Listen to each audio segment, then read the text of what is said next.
हर पिता अपने बेटे को कहता है कि जब तक हम हैं ऐश कर लो, फिर ऐसा समय नहीं आएगा। लेकिन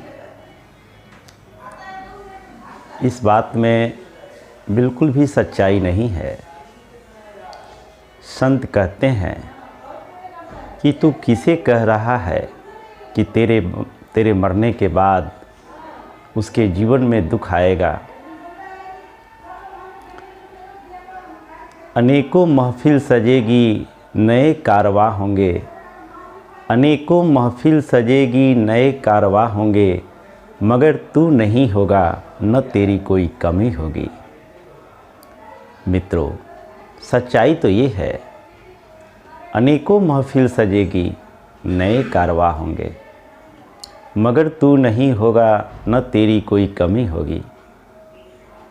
हो सकता है कि पिता साइकिल से चलता हो और बेटा अपने परिश्रम और पुरुषार्थ से घर में कार लाए।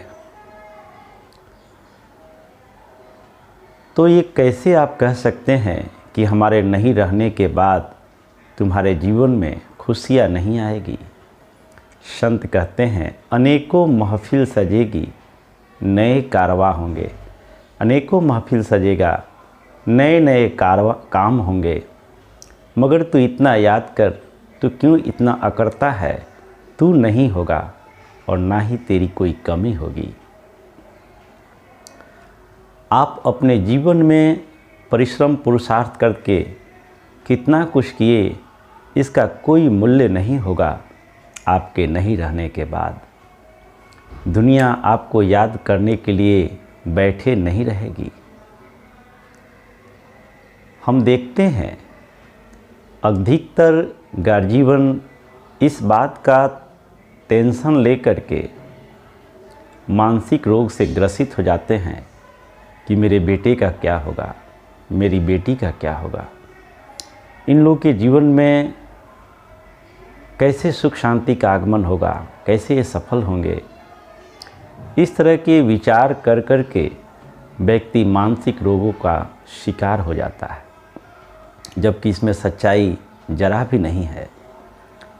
इस बात को हम लोगों ने भी सुना है अपने पिता के द्वारा कि हम हैं तभी तक ऐश मौज मस्ती है, नहीं रहने के बाद तो तुम लोगों को पता चलेगा ही।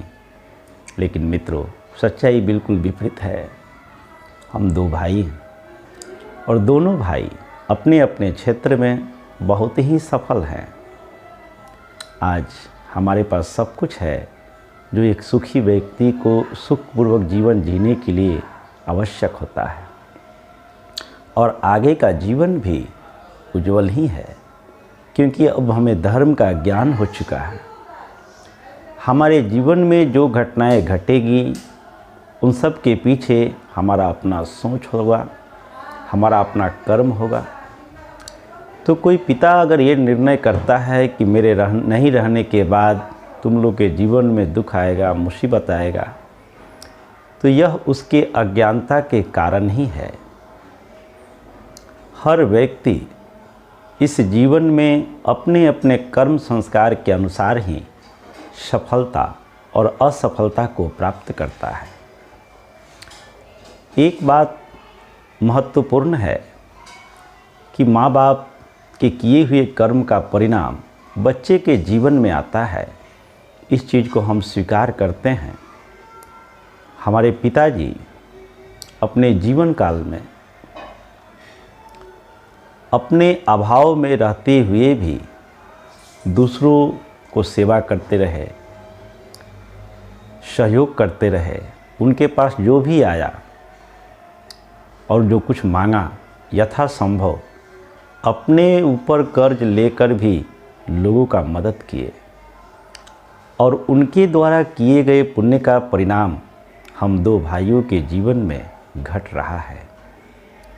तो इस बात को हम स्वीकार करते हैं कि पिता और माँ के अच्छे कर्मों का परिणाम बच्चे पर आता है। लेकिन माँ और पिता अपने बच्चे का भविष्य के बारे में निर्णय कर ले, ये गलत धारणा है।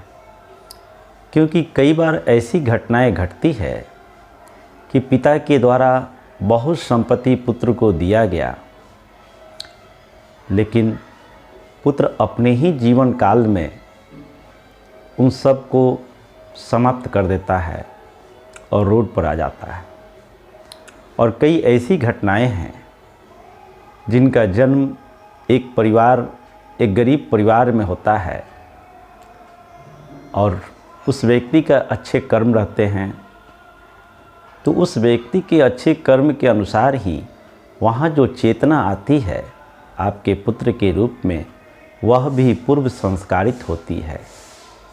और इस कारण एक गरीब परिवार में जन्म लेते हुए भी वह व्यक्ति अपने परिश्रम और पुरुषार्थ से धनवान और महान बन जाता है। ये हम लोग के जीवन की अपनी अनुभव है मित्रों। इसलिए किसी दूसरे के बारे में उसके भविष्य का निर्णय आप स्वयं न करें। आवश्यक है उनकी सफलता, उनकी असफलता उनके ऊपर छोड़ देने की। अब आप अपने बारे में सोचें। हो सकता है आप जो नहीं सोचे हों वह भी पुत्र कर दे, लेकिन इतना याद रखना है कि वो तो अपने परिश्रम और पुरुषार्थ से सब कुछ कर सकता है, लेकिन आपके जीवन का जो अनमोल क्षण बीत रहा है, अगर उसके प्रति आप सजग नहीं हो पाए, सचेत नहीं हो पाए, तो आप अपनी बहुत बड़ी हानि कर रहे हैं। हम समाज में देखते हैं कि मनुष्य दूसरों को सुधारने में समय तो देता है, लेकिन अपने को सुधारने के प्रति जरा भी चेष्टा नहीं करता। हर व्यक्ति चाहता है कि लोग हमसे प्रेम करें, लेकिन बहुत कम ऐसे लोग हैं जो स्वयं से प्रेम करते हैं। मित्रों, जो व्यक्ति अपने लिए कुछ समय नहीं निकाल सकता है, ज़रा आप विचार करें कि दूसरा व्यक्ति आपके लिए समय निकाले, ये कैसे संभव है। जब आप स्वयं से ही प्रेम नहीं कर सकते हैं तो दूसरा व्यक्ति आपसे प्रेम करे, ये कहाँ तक सत्य है। मित्रों, मैं अपने जीवन की अनुभव आप सबों को बताने का प्रयास करता हूँ।